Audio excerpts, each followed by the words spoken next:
अस्सलामुअलैकुम, मैं हूं तहमीना शेख। इस टाइम टीम पुकार पहुंची है शेखुपुरा का इलाका लेबर कॉलोनी में, जहां पर आप देख रहे हैं कि मेरे आसपास हुजूम है और हर आंख अश्क बार है।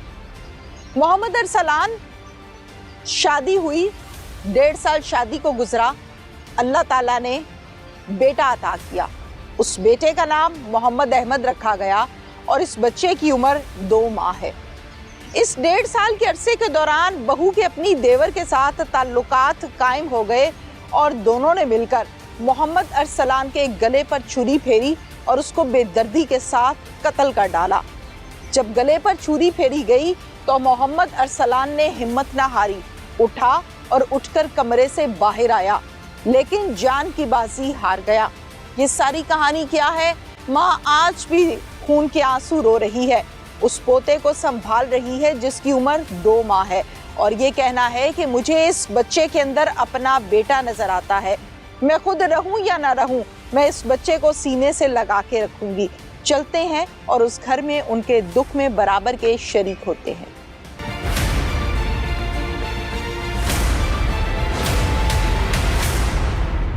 अस्सलाम वालेकुम माँ जी। वालेकुम अस्सलाम। माँ जी, हमें बहुत दुख है, जो हुआ गलत हुआ है और माँ को उस चीज का सब्र नहीं आता। मेरा ना मरदा मैं मर जांदी, मेरा पुੱਤ ना मरदा मैं मर जांदी, अपनी मौत दी ममता। अल्लाह तानु सब्र देवे, अल्लाह तानु हौसला देवे। माँ जी की कुछ झगड़ते रहंदे सी दोनों भरा आपस च, की होया सी? ਝਗੜਦੇ ਹੀ ਰਹਿੰਦੇ ਸੀ, ਬਸ ਇੰਨਾ ਹੀ, ਇਦਾਂ ਹੀ ਲੜਾਈਆਂ ਕਰਦੇ ਰਹਿਣਾ।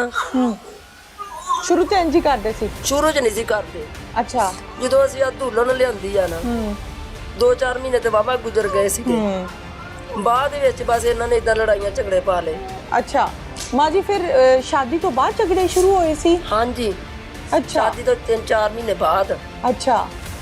इन्होंने आपस में ओले छपे, चूरी छपे ना, आपस में प्यार मोहब्बत करन लग पे। अच्छा। हाँ जी। मैं कुड़ी नूं कहा एक दफा, मैं कहा धीए मेरा पुत्र वा ना वड्डा, हाँ जी, ते वो कोई भी तेनू गलबात कवे ते तू मैनू जरूर दसनी। बहुत अच्छी बात है।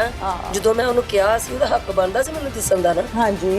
मेरी सस मां वा जां मेरी कुछ लगदी सी, बड़ों को बताना चाहिए। हाँ जी। मैं उन्होंने कहा तो उन्हें मैनू नहीं दसिया। नहीं बताया? हाँ, नहीं बताया। अच्छा। मुलाकातें फोन पे गपशप पूरी होने लग गई? करते रहे। आपको पता नहीं चला?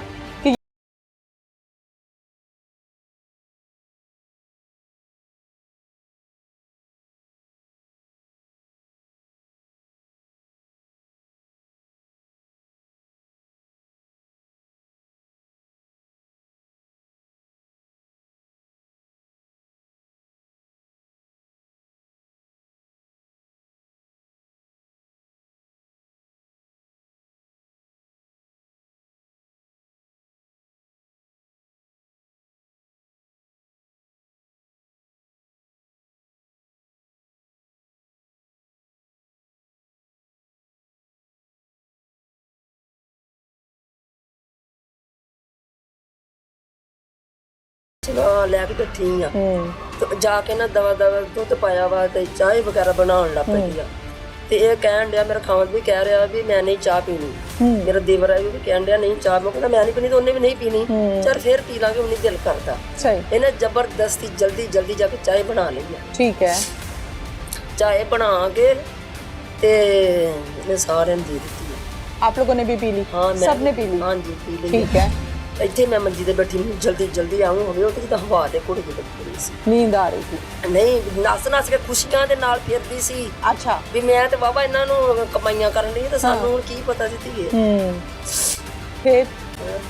ਫਿਰ ਚਾਹ ਮੈਂ ਪੀ ਲਈ ਆ। ਮੁੜ ਕੇ ਫਿਰ ਮੈਂ ਉੱਠੀਆਂ, ਮੁੰਡਾ ਮੇਰੇ ਕੋਲ ਪੜ ਲਿਆ ਵਾ, ਤੇ ਮੈਂ ਉੱਠੀਆਂ ਤੇ ਦੁੱਧ ਪਾ ਕੇ ਨਾ ਭਾਂਡੇ ਵਿੱਚ, ਉਹਦੇ ਵਿੱਚ ਗੋਲੀਆਂ ਪਾ ਕੇ, ਪਤਾ ਨਹੀਂ ਕਿੰਨੀਆਂ ਗੋਲੀਆਂ ਪਾ ਕੇ ਮੇਰੇ ਪੁੱਤ ਵਾਸਤੇ ਲੈ ਆਈ ਆ।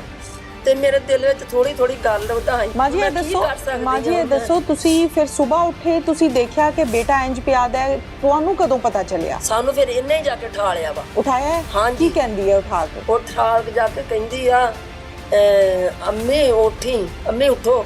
ਅੱਛਾ। ਤੇ ਅੰਮੀ ਉੱਠੋ, ਮੈਨੂੰ ਨੀਂਦ ਇੰਨੀ ਆਈ ਜਦੋਂ ਮੈਂ ਹੁਣੇ ਹੀ ਸੁੱਤੀ ਹੁੰਦੀ ਆ, ਤੇ ਮੈਨੂੰ ਮੈਂ ਵੀ ਦੌੜਾ ਮੰਡਰ ਸੀ ਉੱਠੀ, ਮੈਂ ਕਿਹਾ ਪਤਾ ਨਹੀਂ ਕੀ ਹੋ ਗਿਆ ਵਾ।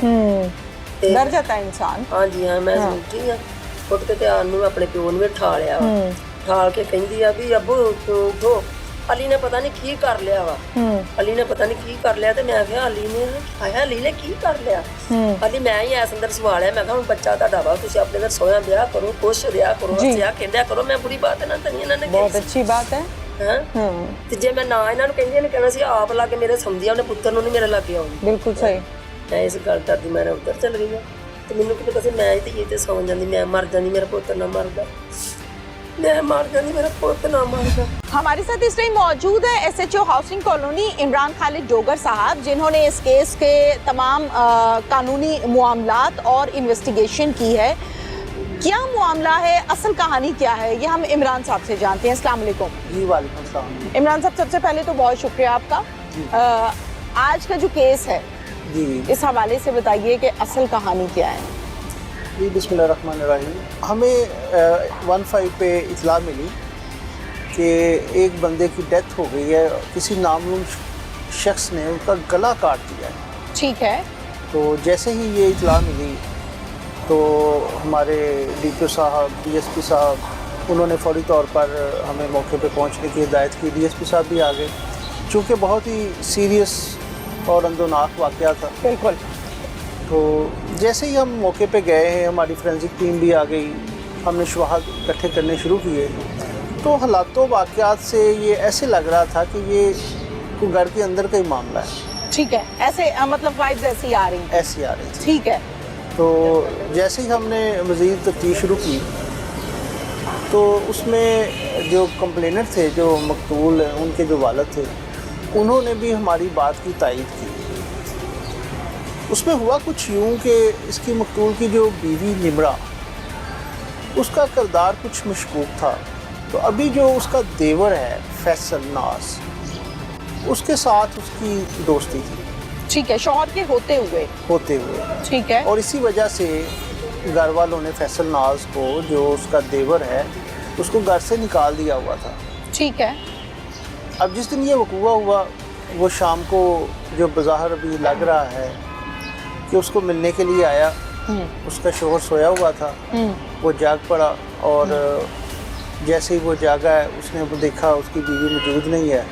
पता जो ही कि उसने देखा कि वो छत पे है और साथ में उसका भाई है, और वो भाई जिसको ऑलरेडी घर से निकाला हुआ। तो इसने अपनी खिफ़त, शर्मिंदगी मिटाने के लिए और उस सूरत हाल को चूँकि फिर वो फेस नहीं कर सका, ठीक है, तो उसने छुरी से उसका गला काट लिया।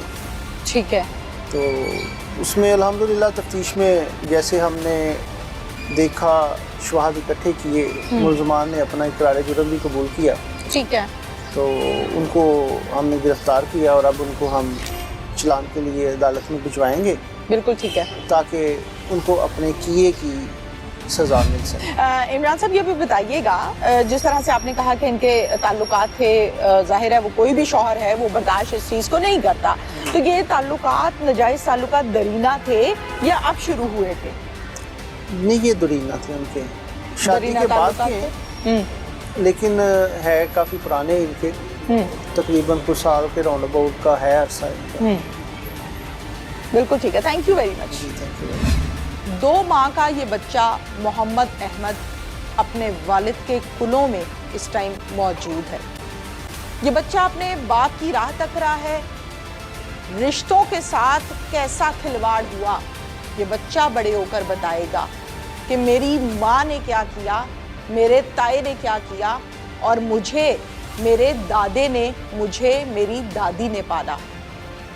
रिश्तों का तकद्दुस अगर पामाल ना होता तो आज ये दिन ना देखना पड़ता। अल्लाह ताला इस बच्चे को सेहत और तंदुरुस्ती दे और साबित कदमी दे। इसके साथ ही अपनी मेज़बान तहमीना शेख को इजाज़त दीजिए। अल्लाह हाफ़िज़।